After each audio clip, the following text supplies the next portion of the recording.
So yan mga tol, meron tayo ditong bata mga tol na kung saan agaw pansin siya. No, so ang daming bisita dito. Nanonood sa kanya.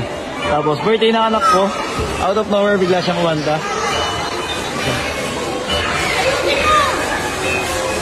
Ayan, yun naman yung tindigan. Talagang sisikat sa balang araw.